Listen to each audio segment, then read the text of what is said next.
Yo, welcome back everybody to Coffee in a Cocktail Bar. We did 2 this week, which I know is unusual, so you probably caught us on Tuesday, but we're back Thursday. Tye was our regular scheduled guest. I'm super excited to have you here. Tye and I have known each other for quite some time. We've worked together on projects. He's the finance guru is what I call him. When we need money, he's the guy we call. We can't do projects without money. And so Tye, thanks so much for being here, man. It's great to have you here. No, I appreciate it. Thank you for having me. Yeah, Tye, I know you work with a multitude of different clients. You've been in real estate for some time. You've seen the ups and the downs, and you get a really interesting perspective, I would say, over a kind of how the industry operates. So maybe tell the folks kind of a bit about your background and what you do and how it kind of shapes up. Yeah, I work with Canada ICI. I'd say the way I would describe it, we're a debt advisory firm. So we work on behalf of our development and, building operating clients in the idea of structuring and helping them with their financial needs on the mortgage side. My focus personally has been, multifamily development for the past 10 plus years. And obviously that's the work we've done together. Mm-hmm. And the shift, I would say it's largely in the past 3-4 years, which we've always been involved with our partnership with CMHC. But in the last 3-4 years, a big push towards CMHC construction financing and helping our clients, administrate those programs and get their projects off the ground. Yeah. It's funny. I think a lot of people probably don't know, but layman's term, like people think about mortgage broker, they think about it in a residential function. Yeah. So I'm trying to come to you to get the best interest rate in a residential environment. I don't feel like that's what you guys do. You offer a complete different service. And so maybe, I know you've talked about how you're almost like embedded into the team. So kind of walk people through a little bit about how you support them. Yeah, I think depending on the type of business you're operating as a real estate, developer, for instance, I'd say, we operate as a, within the executive to help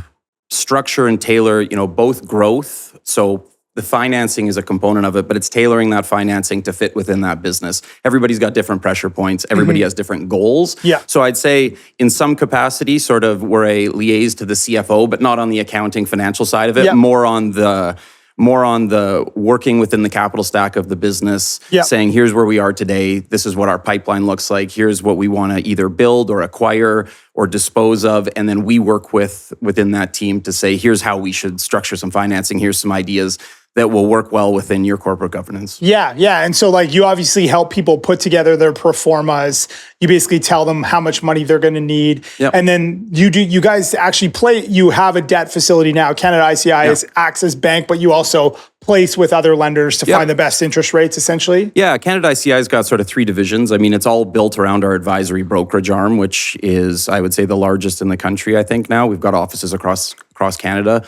Started in Alberta. We have an asset management arm, which essentially is a servicing arm for other institutions. So, we'll place their debt, but we also manage the ongoing, payments and servicing on behalf of those lenders. So the, deals come out on Canada ICI letterhead, but behind it might be a pension fund, it might be a bank. Yeah. And then we've got, we're a CMHC approved lender now as well. So we will, there's correspondent lenders and approved lenders. Canada ICI is an approved lender with CMHC. So we directly represent our borrowers on the applications. When you're applying to CMHC, you need to go through an approved lender.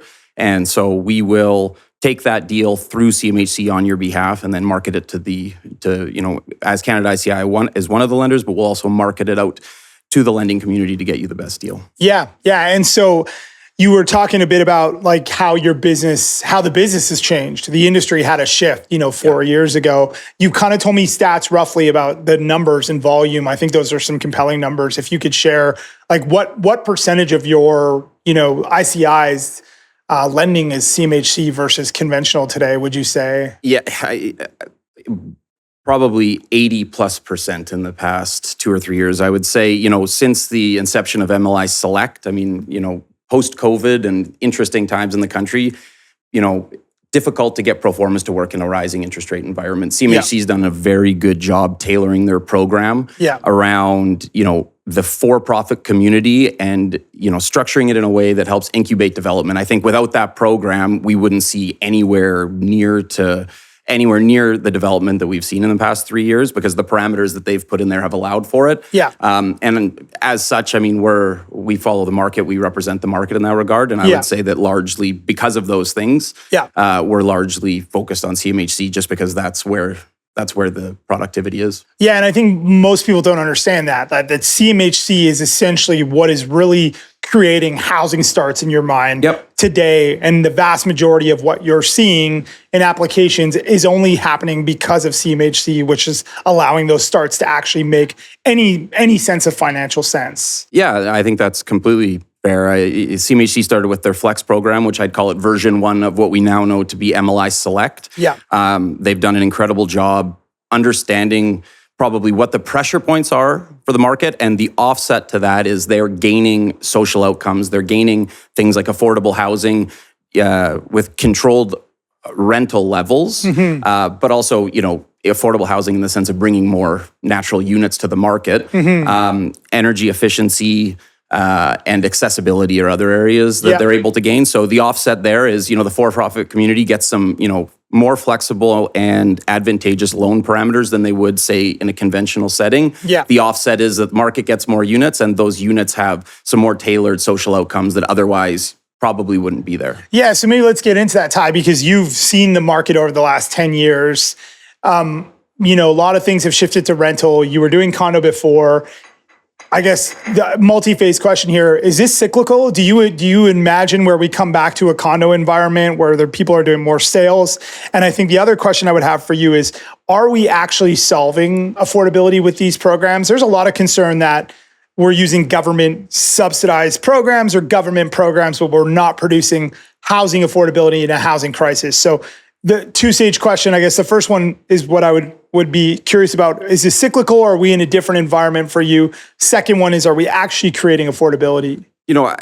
I think that for me, the question's probably better answered on a more micro level, because I think the condo versus rental discussion, it's probably a little bit more blanketed these days, but it is also somewhat market dependent. Okay.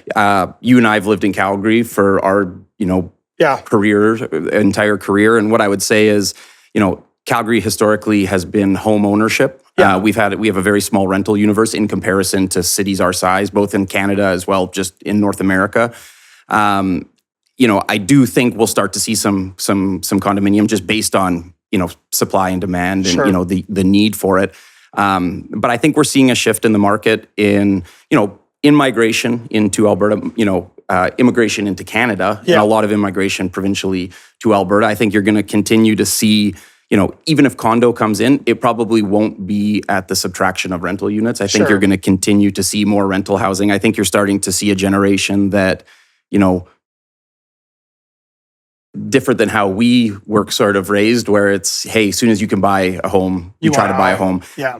I think that there's a shift in people in their 20s now that are looking at lifestyle. They like the amenities that come with some of the rental. And so that renter who's probably choosing between, being a first-time condo buyer versus living in a well-amenitied downtown building, for instance, that has the flexibility to move next year, has the flexibility to, upgrade, all those sorts of things. So I think you're going to continue to see growth in the rental market. I mean, the demand, as is at an all-time high. And for sure. That, I think, is, leads into the next question, which is affordability, affordability from my standpoint, it's a difficult, thing to peg. I think when we talk about affordability in the CMHC program, you have set rents. So that by nature, if they're below market, fits affordable housing. However, there's non-for-profits that'll be more affordable than that. I mean, there's all sorts of different levels. There's a continuum, as we know, the reality of it is the only way to truly combat affordability is supply. Okay. You need to have enough units. Prices will naturally decline if the supply is healthy. We're seeing rental growth at rates. I think the CPI rental data came out. I might be slightly off, but it's like 15.7% in Calgary year over year. I mean, those are trajectories that can only be in place. Based on the amount of units available versus the amount of bodies that need those units. Sure. So I think, putting the parameters and having set rental housing levels is great. Yeah.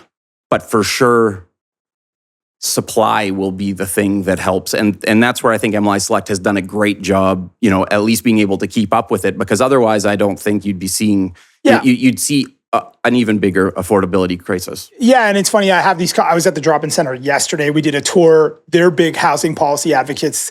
I've never seen the drop-in be so fundamentally concerned about housing supply across the continuum. Right. And one of the things they were talking to me is about the lack of upward mobility is a challenge. Like someone that is in a subsidized unit can't even get into a market unit because there is no market unit availability. So I totally agree with you. There's a supply constraint, no question. What do you think is the constraint for supply? Well, why aren't we seeing more getting built, or is it just like capacity problems in the ecosystem to build? Yeah. I mean, I think that's a super interesting question. Yeah. One that I think everybody is curious to peg. I mean, I think, we work alongside developers. We've looked, big and small, new entrants into the market, big corporations. The reality of it is it's not easy, Yeah. Developing it's not easy, right? Yeah. And I think there's the perspective that, the big real estate developers, it's just hand over fist money. But, from the start of acquiring a site, working through cycles, trying to gauge your risk, trying to forward look where the market's going to be, trying to battle. When we talk about a supply shortage in the house, that trickles down into every input. Totally. There's a trade challenge, right? Yes. I mean, there's a skilled trade challenge. Commodity challenge. There's just not enough inputs to handle. So it's like there isn't a flick the switch and let's just be super productive. A lot needs to go into that supply chain in order to create the productivity that we probably need to combat. So I think it starts with, getting more people into the trade world, right? Sure. I mean, there's just not enough, and there's such a key ingredient to the development of units. So depending on the city that you're in, but I mean, it's not easy to get deals approved either, right? Sure. So you're working then through the political aspect of it. By then, you've gone through a couple life cycles by the time it's just to start your development. Yeah. So, I think the barriers to entry and just in terms of, land isn't the issue where we live. Yeah. So that's the interesting thing. In a lot of places, it's land. For sure. Land is not the issue in Canada. I think it's just the challenge level to get a project to the point where it makes sense, both from just the complexities is what you're talking about. And it's funny, I always tell people this, is like the cost to build a private unit is the same to build a public unit, like a community housing unit. If community housing could potentially even be more expensive, I would say generally is. And that's what people don't understand is like, if you're paying $300 a square foot to build a unit, the only way to create affordability on that unit is to, say you're not necessarily a for-profit motive, but even to cover the cost basis requires some unique financial incentives. And so a lot of the things that I talk about is the financial incentives that can create long-term affordability. And MLI Select is helping with the percentage of units that you have to keep into that. But you talked about mobilizing a capacity building, industry building, and sector mobilization. And so let's get into middle because that's why we're here.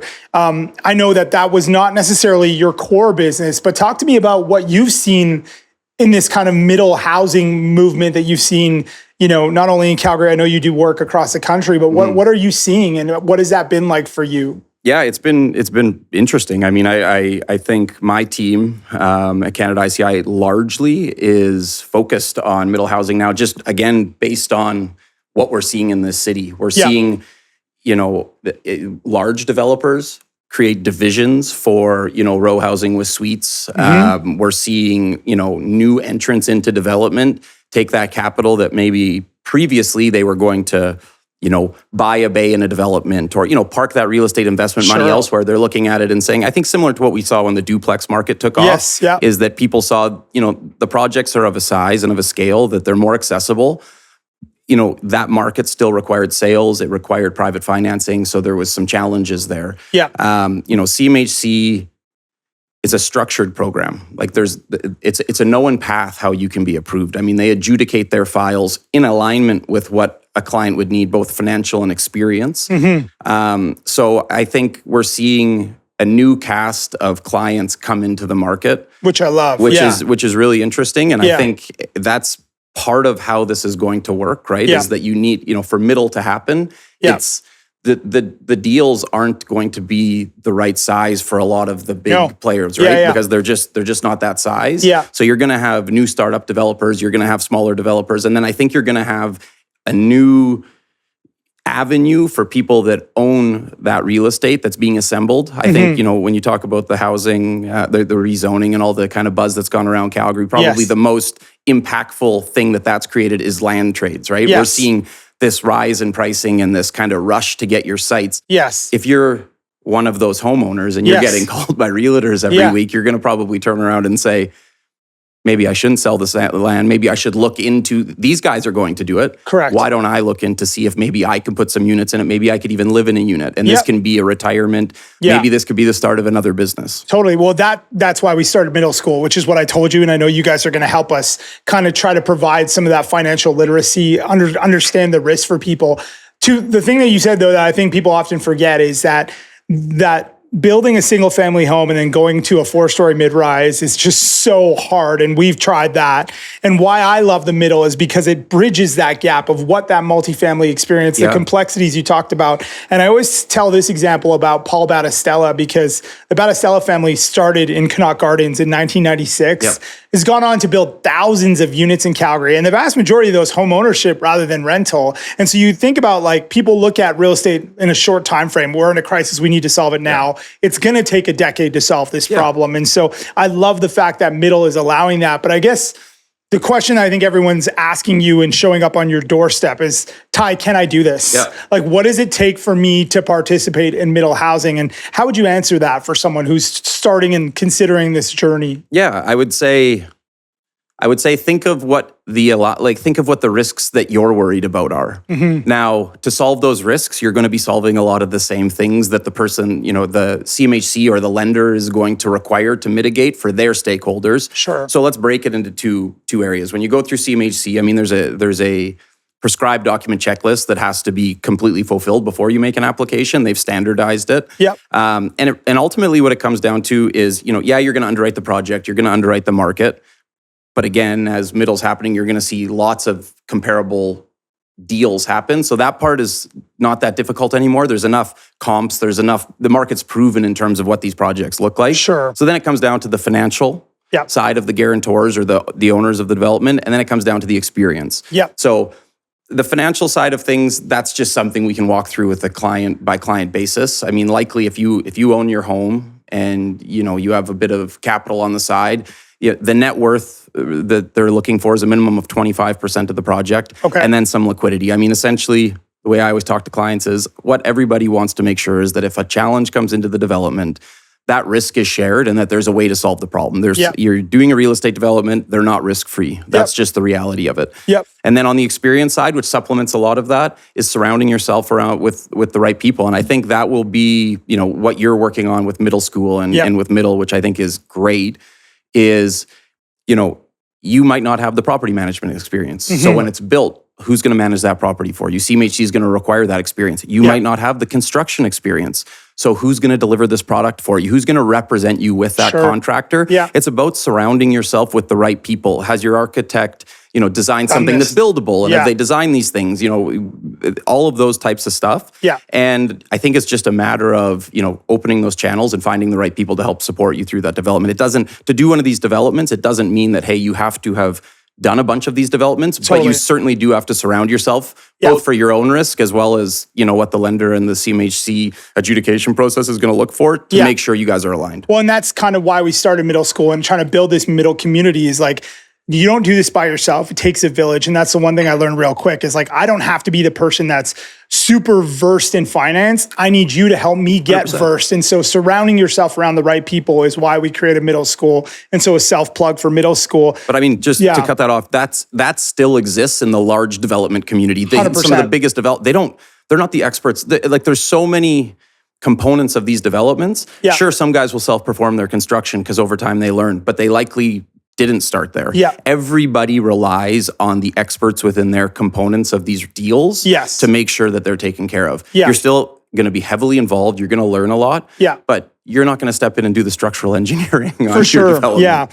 So we're going to finish here. You guys come to middle school because Tye and his team will be there teaching the finance structure, pro forma, what some of the use cases are. So I'm excited about that. Something that's come up a lot, and I want to ask you, how do I answer this question? A few folks that I know that could buy like a $1.5 million home are like, hey, Al, I don't want to buy an infill. I actually want to own a middle housing, potentially like development where I could live on one side and maybe my pal can live on the other side and we can own this corporation and just rent from ourselves. Is that a viable option? Like, is this potentially becoming a new way to essentially think about home ownership where you rent from the homes that you own and you create affordability in more units? Yeah, I think in speaking with CMHC, they see it a lot in Quebec, where there will be, the owner of the, call it fiveplex, is a tenant in one of them, in one of the units. So I do think that will be something that you start to see. The idea that you're, taking a single unit, turning it into multiple units, and staying in it, you can be the manager. I mean, there's alignment there. So I do think that we're going to see more of that. And that works. Like, there's no restrictions. CMHC kind of likes it or doesn't mind it. I mean, you need to. They don't mind it. I mean, you're still qualifying through creating the development in the same fashion. There's, you're paying rent. Yeah. I think, if you're not paying rent on your unit, that would just be subject to the underwriting of a vacant unit, essentially. But yes, it is allowed. Yeah, cool. Awesome. Okay, well, I really appreciate you being here. Wanted to give everyone a bit of taste of kind of your expertise and what you bring to the table. If you have questions for Tye, his team are doing this. How many middle housing projects roughly last year? You told me the number and I was really like... Yeah, I think we probably did 40 to 50. Yeah, okay. Yeah, amazing. And so, one of the people that I rely on for information, even when I'm asking you questions about how these policies are changing and what's coming down the pipeline. So I appreciate you being here and being willing to kind of join our guests here and come on to middle school and hopefully be able to educate and come onto our community platform and run people through some things. I appreciate it. Thanks very much. Awesome. Okay, thanks. See you, everybody.